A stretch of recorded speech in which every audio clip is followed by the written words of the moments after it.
Karena ini nuansanya seminar, maka saya punya pemikiran yang berbeda biar kesannya itu udah kong kali kong. Saya melihat bahwa kita ini sudah subjek bukan objek. Karena setahu saya santri-santri itu misalnya ngapalkan alfiah capek terus manfaatkan lihat sinetron. Jadi mereka itu alat untuk kita terhibur. Bukan kita diperalat sinetron tapi kita memperalat sinetron. Misalnya tadi beliau cerita bapak-bapak jadi korban karena ibu-ibu melihat bapak-bapak yang ganteng pakai jas uangnya banyak. Sebetulnya ibu-ibu juga jadi korban karena nggak secantik yang di TV. jadi ini penting saya ketahui. Begitu juga melihat Real Madrid misalnya. Kita ini kalau ngidolakan pemain lokal, kan datangkan pelatih, ngelatih itu mahal, bikin stadion mahal. Mendingan ngidolakan sudah jadi. Lagi-lagi mereka kita jadikan objek dari keinginan kita yang nggak mau repot-repot ya beli yang instan gitu. Jadi ini mungkin yang saya beda dengan beliau. Saya ini sering ketemu para dokter, para profesor di Jogja. Bahkan saya bikin komunitas grup diskusi kematian. Itu profesor-profesor yang mau mati itu sering diskusi sama saya. Kenapa ini penting? Karena mereka bilang gini, Pak Bahak, dunia ini pasti kita tinggalkan saja, perumusnya banyak. Masa kematian yang kita songsong nggak ada perumusnya gitu. Makanya kita bikin tim perumus kematian. Terus saya bilang ini bedanya profesor sama intelektual. Kalau intelektual itu diskusikan yang profan, dunia itu profan, nanti habis. Kalau kematian itu abadi. Maka untuk orang jadi profesor sarannya harus tahu tentang kematian. Dari provokasi ini banyak teman-teman diskusi kematian. Ini penting saya utarakan karena dunia apapun hebatnya seperti yang dipandang Mas Hakim bisa dibalik juga. Misalnya orang bilang Israel nggak bisa dikalahkan, sebetulnya hingga sekarang pun Palestina nggak bisa dikalahkan. Hebatnya apa Israel? Nyatanya tidak bisa menghilangkan Palestina, paling di Google dihapus itu saja. Sama, apa sih hebatnya punya TV banyak, pemirsanya banyak? Sebetulnya TV itu menggantung banyak pemirsa dan itu kita. Sebetulnya mereka yang bergantung kita apa kita yang bergantung mereka? Zaman ibu-ibu belum ada sinetron, mereka terhibur, ngerasani tonggo, petanan, macam-macam. Artinya punya cara untuk hiburan. Lalu TV-TV ini menjadikan mereka objek untuk jadi kaya. Ini gimana supaya kita jadi kaya, mereka jadi pemirsa, jadi apa, macam-macam. Jadilah kita objek. Tapi karena kita orang pinter, ibu-ibu pinter, sebenarnya TV mereka subjek juga ibu-ibu. Delok bojone ra ganteng ya delok yang di TV kan gitu. Jadi ini ya ini pembanding saja karena ini acaranya seminar, nanti eksekutornya yang penasihnya Gus Yofur, muharirnya ini nanti itu. Jadi menurut saya ini saya seperti pesan Gus Iit, kita seriusan saja, serius tapi santai. Karena setahu saya sering diskusi sama Gus Yofur. Kemarin diskusi tentang waktu di Denmark, di Eropa itu disamakan, dikonversi waktu yang ada katulistiwa. Apa setiap negara punya aturannya sendiri? Karena Denmark itu ada masa tertentu yang siang itu sampai 3 bulan. Sampai sekarang saya sering diskusi sama beliau tentang itu, terus tentang mina jadi, tentang macam-macam lah. Setahu saya begini ya, pernah ada guyonan di beberapa ulama, pernah dipertanyakan cengkeh itu kan wangi, sehingga kalau kue tar itu dikasih cengkeh. Oke, kita sepakat dalam konteks bikin kue tar itu cengkeh dikategorikan pewangi. Lalu kategorinya adalah pewangi. Pertanyaannya berarti kalau orang haji, ihram, merokok itu wajib bayar dam karena pakai pewangi. Itu hampir putus karena dikonsensus oleh ahli-ahli pakar kue itu termasuk kategori pewangi. Tapi ketika ada pembanding ini Mas, ini pentingnya pembanding. Lalu berarti orang Jumatan disunatkan rokok kan harus pakai kesunatannya kan pakai pewangi gitu. Nyatanya tuntas juga nggak jadi, artinya keputusan itu udah jadi. Jadi kalau saya ditanya Gus Barok cara ngelawan apa hegemoni barat atau derasnya media massa, ya sudah, kalau nggak punya kan nggak keserang. Makanya saya tidak punya gitu. Jadi orang susah ada gelombang pornografi kan karena lihat. Gus Barok mungkin lihat sehingga merasa ada gelombang pornografi. Lah saya kan tidak punya, makanya saya nggak serang. Karena dulu ngaji saya itu Darul Mafasid Muqaddamun ala Jalbil Masoleh. Kalau disara-saran saddan lidaro'e, kalau rawan bahaya ya tidak usah.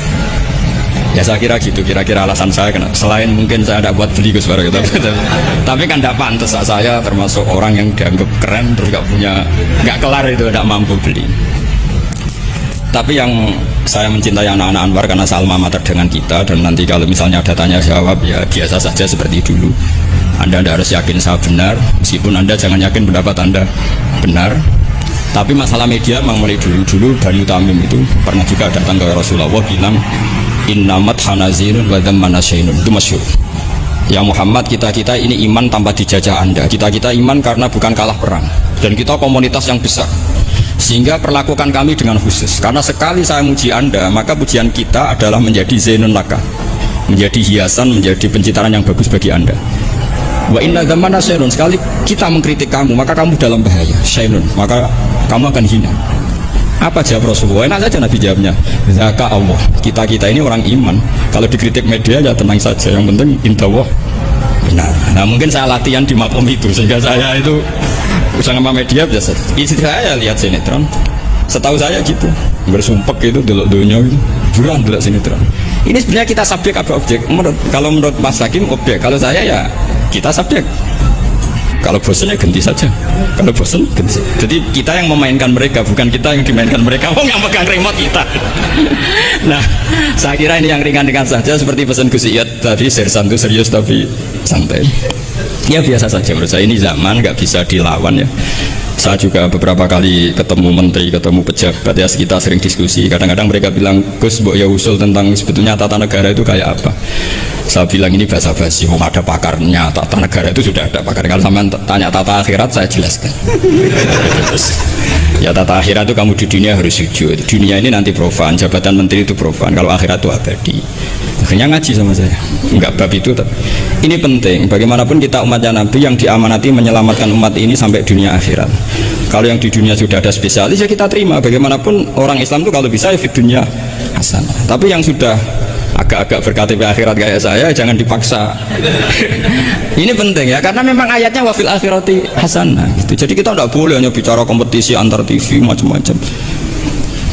Kalau antar program pengajian mau saya karena itu. Ya saya kira demikian, ini penting ya pembanding itu.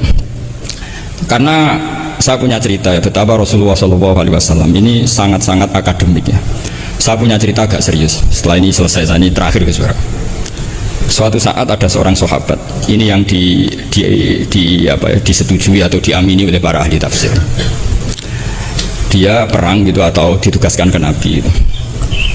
Di kitab saya sahabat itu namanya Muhallam bin Jassamah. Saya nggak tahu kalau nama itu di kitab Anda karena beda kitab namanya beda. Dulu itu kalau saya jago Tyson, kok Tyson kalah, oh di TV saya Tyson menang gitu. Tapi semenjak ada real time katanya nggak mungkin nanti. Kalau Tyson menang ya menang semua. Tapi kalau kitab itu beda. Di ayat idza darabtum fi sabilillahi fatabayyanu itu. Kemudian Muhallam bin Jassamah ini membunuh satu orang. Di kitab saya namanya itu Amir bin Atbad. Setelah dibunuh, padahal orang ini setelah terdesak melafatkan la ilaha illallah Muhammadur Rasulullah. Dalihnya ini kan tentang informasi juga ya, ini kaitannya masih informasi, saya bukan menyempal dari tema. Ditanya sama Rasulullah, kenapa kamu tetap bunuh padahal dia sudah melafatkan la ilaha illallah? Kata dia, innama qalaha muta'awidzan, dia melafatkan itu karena muta'awidzan saja, ingin berlindung dari serangan kita. Kata Nabi masih ya Nabi itu kan nggak mudah terpancing emosi. Halla syakok ta'an batnik, bahwa kamu bedal ya, atau kamu bedah lah hatinya isinya kayak apa. Si Mulaham tadi masih balik loh, ya Rasulullah, lau syakak tubat nahu akun tu a'lamu ma fi qalbi. Kalau saya bedah apa saya harus tahu apa isi hatinya? Kata Nabi, ya kamu tetap nggak tahu meskipun kamu bedah hatinya, kamu tetap nggak tahu. Kenapa engkau nyuruh bedah ya Rasulullah? Wong akhirnya saya tetap nggak tahu. Unik jawabannya Nabi itu. Makanya kamu itu sembrono sekali, ngawur sekali kamu. Fala anta ta'lamu ma fi qalbi wala anta taqbalu ma takallama bi. Kamu itu orang aneh. Tahu hatinya tidak akan tahu, tapi menerima omongan yang zahir juga nggak mau. Terus mau kamu apa? Kemudian orang ini itu dianggap punya kesalahan besar. Satu, bantah Nabi dan membunuh orang sing talafadhu bi kalimati la ilaha illallah. Akhirnya ketika dimakamkan itu lafadhul ardu, dimuntahkan oleh bumi sampai 3 kali. Terus Rasulullah ngendikan innal ardo takbalu man huwa syarrun minhu walakinnallaha wa'adzakum alla ta'udu. Sebetulnya bumi itu sering menampung orang yang lebih jelek ketimbang dia. Kita tahu dulu bumi yang nanggung Namrud macam-macam lah, lebih Jahal, Abu Lahab. Tapi kenapa ini jadi begini, nggak diterima bumi? Karena Allah wa'adzakum alla ta'udu. Allah memberi nasihat supaya kamu tidak mengulang.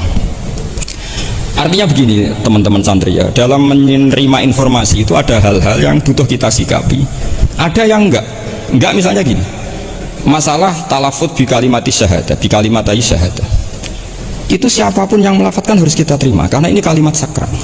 Bahkan ketika terdesak Yaitu masyhur itu dalam cerita sebagian kitab, Usama bin Zaid itu pernah membunuh orang padahal sudah talafadhu bisyahadatin. Itu sama Nabi disalah-salahkan. Padahal kata Usama, tapi dia sudah memotong tangan kita, kaki kita. Masa pas kita punya kesempatan tidak boleh bunuh ya Rasulullah? Kata Rasulullah tetap saja ngendikan kaifa tasna'u bila ilaha illallah idza ja'at yaumul qiyamah. Terus begitu. Nah ini kalau dalam ilmu tafsir atau ilmu hadis disebut kebenaran absolutisme.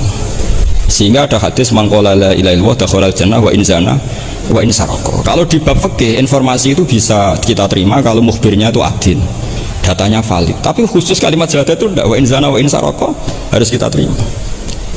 Sehingga kita tidak pernah mengkafirkan orang fasik. Misalnya lonte ditanya Tuhan siapa, ya Allah. Rektor Al-Azhar jawabnya ya Allah. Ketua MUI ya jawabnya ya. Jangan karena misalnya copet bilang Tuhan itu Allah, terus MUI bilang wah saya tak jawab yang lain dah, nanti sama gitu. Nah, saya pernah ditanya sama dosen di Jogja, Pak Bahak, kenapa ada kata wa in zana wa in saraka? Kesannya itu Islam membolehkan zina. Terus saya bilang ini contoh absolutisme kebenaran. Jadi kalau kebenaran itu absolut, kita terima dari siapa saja. Tukang becak ngomong tambah 2 tambah 2 ya 4. Lonte bilang 4, pakar matematika 4, rektor UGM nanti ya bilang 4. Sama. La ilaha illallah itu kalimat yang absolut. Sehingga di TV misalnya, apapun TV Yahudi atau TV Nasrani, kalau programnya itu benar menerangkan kebenaran, meskipun mereka niatnya bisnis, tapi kalau kalimat itu kalimat yang benar ya mau tidak mau kita terima. Terus kedua, ada informasi yang kita sikapi dalam suasana genting. Kayak zaman perang Uhud, ada isu bahwa Rasulullah itu kutilah, dibunuh. Kemudian ini melemahkan para orang Ansor dan Muhajirin, atau Muhajirin dan Ansor. Terus kata Rasulullah, Umar, ajibu, kamu harus menjawab bahwa saya masih. Akhirnya Umar berteriak keras bahwa Rasulullah itu masih hidup. Ini contoh-contoh informasi yang secepatnya harus dijawab. Terus ketiga, informasi yang nggak penting dijawab karena memang sudah hoax, sudah sampah. Misalnya gini, orang melihat di TV infotainment itu nggak pernah yakin kok benar apa enggak. Ibu-ibu itu butuh hiburan, melupakan suaminya, utangnya, macam-macam. Makanya saya bilang, ibu-ibu ini subjek, bukan objek. Jadi ini yang saya beda dengan Mas Hakim. Tentu saya punya sisi kesalahan karena saya juga nggak perlu akurat, karena ini tidak bidang saya. Tapi cukup jadi pembanding karena ini menyangkut harga diri Mas Hakim. Kesannya kalau